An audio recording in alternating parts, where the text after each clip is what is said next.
then all entrance questions and answers. One, types of composition and their teaching.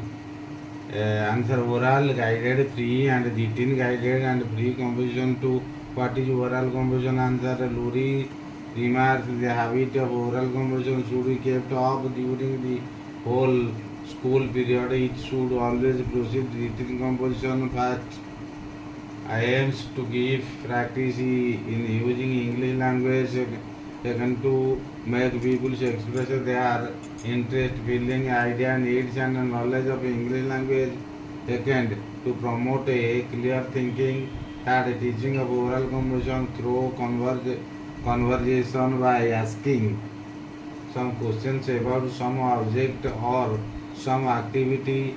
Second, giving instructions to write or do something in the class by reading substitution table, asking questions from textbook, initiating conversation, narrating stories or playing short drama.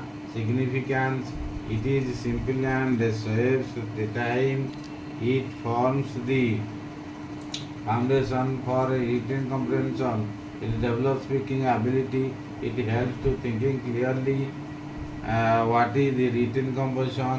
It aims to enable the people to express their idea in writing. Second, develop their writing habit. Third, to enable them to present their idea in a clear and logical way. I will teaching sentences. Writing answer to simple questions based on a lesson.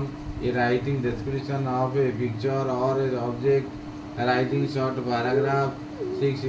In later stage, write answer to questions based on lesson. Writing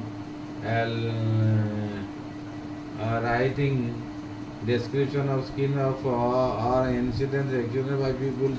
Writing explanation of a paragraph.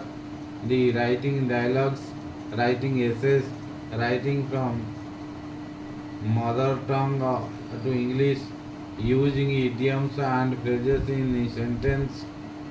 What is the guided composition?